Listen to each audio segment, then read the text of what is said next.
But Germans really took the technological advance when they made the MP18, the Masha pistol, I believe is how we pronounce it, machine pistol.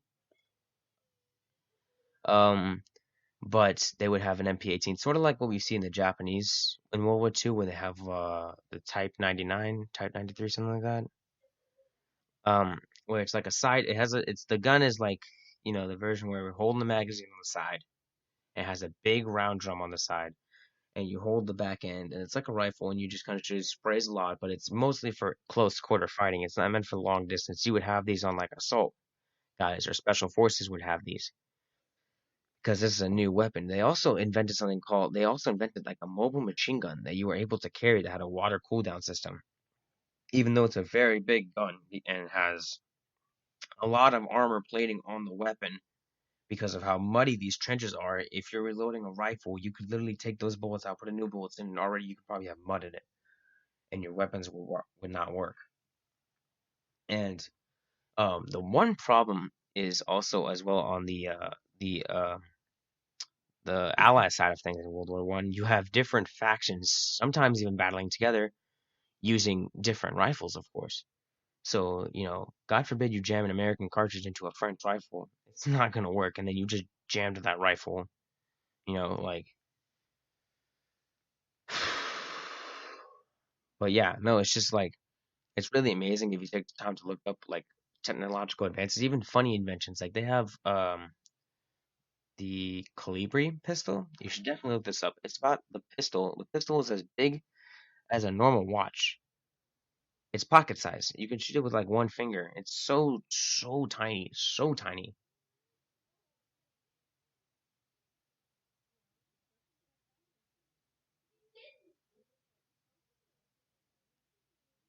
Hang on, I will be right back. I'm sorry, I'll be right back.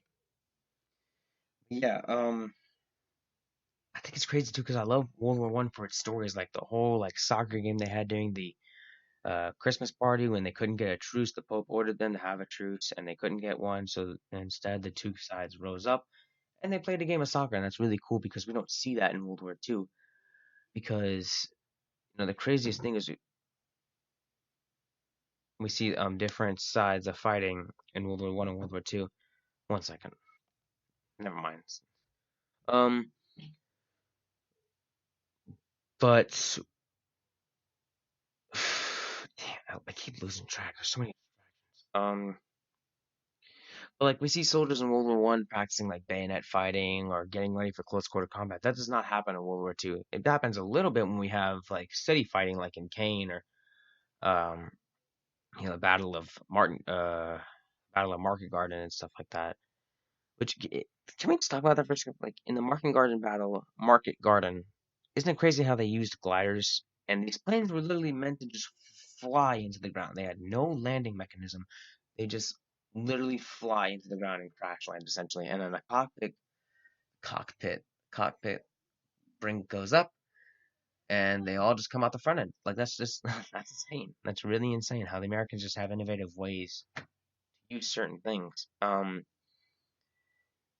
But it's crazy how like World War One had so many casualties overall and had such a technological advance, but like 20 or 30 years later we have another war, and this time even worse. Like World War One was supposed to be a war to end all wars, and then we have another war right after. Craziest thing is though, this war is preventable. Like here we are, we have the Treaty of Versailles, right? Where Germany is not allowed to have an army of bigger than like company. So a defense, like a reserve sort of style of army, not allowed to have any battleships, only U-boats. Um, they're limited to about how many tanks they can have, and they have to pay off all these war damages. And the reason it's crazy is because Germany is having to do all of this when they didn't do anything in the war. They didn't cause the war. This is all about the assassination of Archduke Ferdinand. That's what started this entire war and all the other political stuff behind it. Germany had nothing to do with this war. Like, why are they having to pay the repensions? I forget what it is. Like, started with an R. The repensions, I'm gonna say. Why are they paying Britain and all that other stuff for something they didn't cause? And then they have to rise on their own faction. But here's the thing, right? Hitler sees Hitler served in World War One. Now he could have been killed too, but he wasn't because an officer didn't want to shoot this young kid who was about like maybe 21 years old at the time. But you have a fallen country, you have no sight of hope, and it's everything is just falling apart. No hope. The government's broken. Hitler comes out of nowhere and starts to say, "All right, here's what we're gonna do," and he starts motivating the people. Now he brings in Nazism and all this stuff, something that some people don't like, but this is what the people want to hear. They don't want to pay these war bonds and all this other stuff. They don't want to pay that because they didn't start this war. They don't want their army to be limited. Now, this was all being seen by Britain and all that, and they didn't do nothing about it. Even Mein Kampf was a written book about what Hitler wanted to do to the Jews and everyone else. This is what they saw. They saw they could have prevented this war with everything. They had all factual evidence of what Hitler was going to do. They didn't do it. And then, boom. Next thing you know, Hitler has just taken over the entire Western Front and, almost took Europe. Literally was on the brink of taking Europe. If it wasn't for such heavy seas, they literally could have, between that English Channel, they could have taken Europe easily. They had the planes, they had the tanks, and they had the men.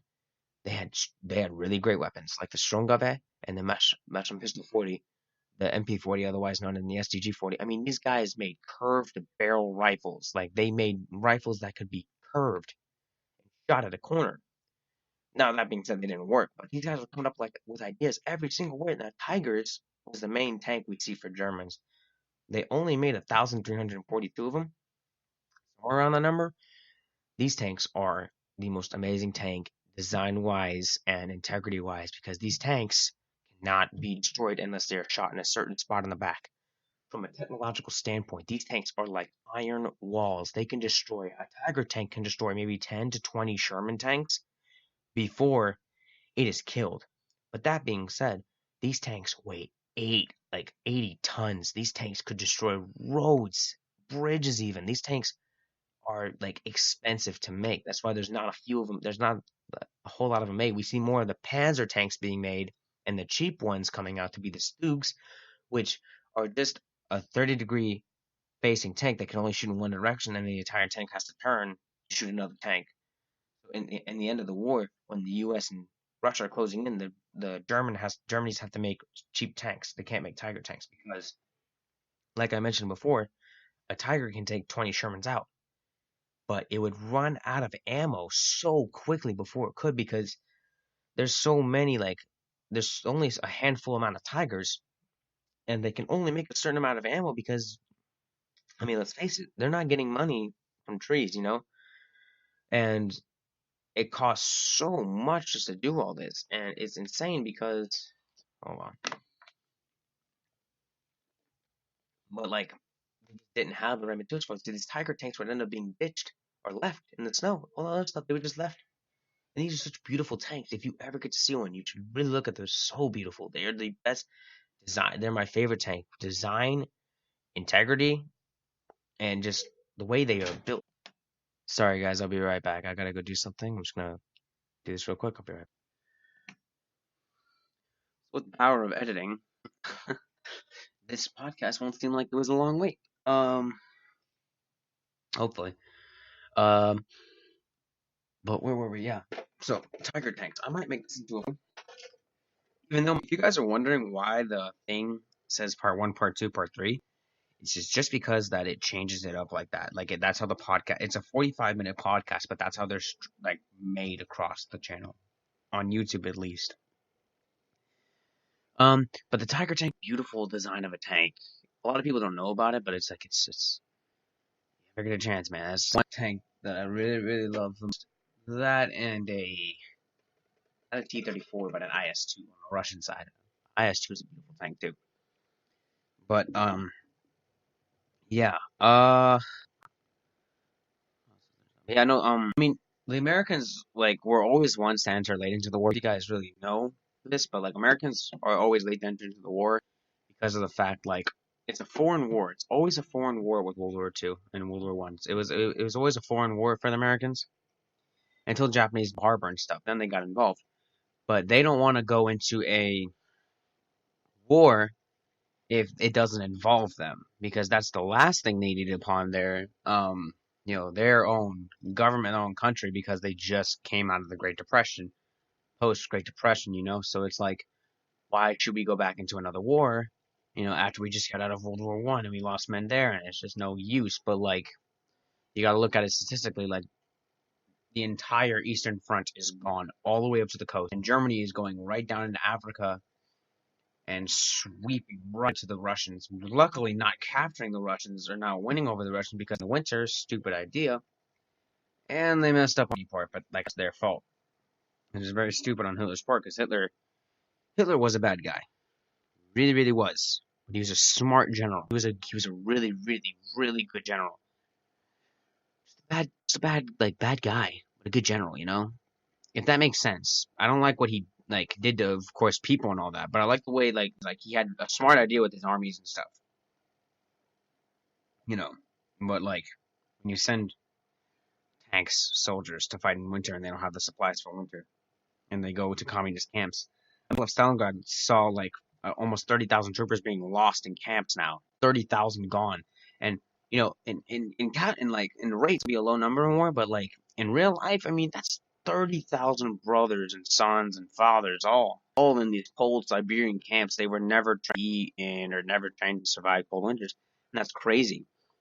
30,000 of them. And I forget how big the army was back then, but like, or the Fourth Reich was, but that's just insane.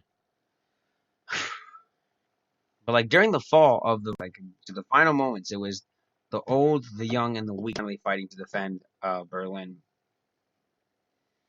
And I mean, it was just brutal. The Russians just wanted revenge, and they like did not take any prisoners. It was all the stuff that the Nazis had did to them. They did right back.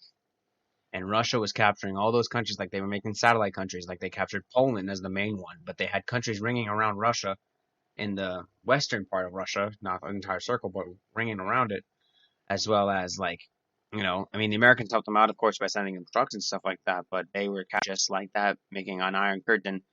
Then they did the Iron Curtain soon to follow onto Poland. But it was crazy. I mean, the Germans were still fighting, even though they were losing. They were like losing. They were losing troops. People were giving up. You were being hanged or killed or shot if you were a coward. And following that kind of Russian policy, but like, they weren't winning, and it's just crazy. You come to go through the city, and you can see Germans being shot and hanged, and citizens being shot or hanged, and all these lies of propaganda saying that we have evacuated the fatherland and the Germans will defend it, and it's just a falling down city, and you're a German soldier stuck with your battalion. There's no battalion commander. Hitler's dead. There's nothing for you to do. You're just defending your country at this point from an entire Russian army or an entire American army. And it's insane, because the Russians take prisoner, the Americans will. You'll serve time in war crimes. So you have to. Most of these Germans are trying to escape to the American side, not the Russian side, because of what the Russians will do to them. And the Russians want vengeance. They do not care. The Russians are still, honestly, under a lot of war crimes for what they did in World War II. There's a lot of like stuff they did that was really shady shit. But the Americans are willing to take the Nazis and use them for science, like NASA. When the space race comes to, can use those Nazi scientists to help them get into space faster and build rockets and to do technology, because these guys, made the Tiger tank, the V2 rocket, and all this other stuff. They can help use those scientists to better their future. I think that's going to wrap things up here for the Mega Chromecast on the history section of things. We can definitely discuss more in next podcast. I might do more history again, be talking about like the Vietnam War, etc. Until then, stay tuned. Follow the Instagram up there in the wallpaper at Chromecast. But yeah, thank you guys so much for watching. As always,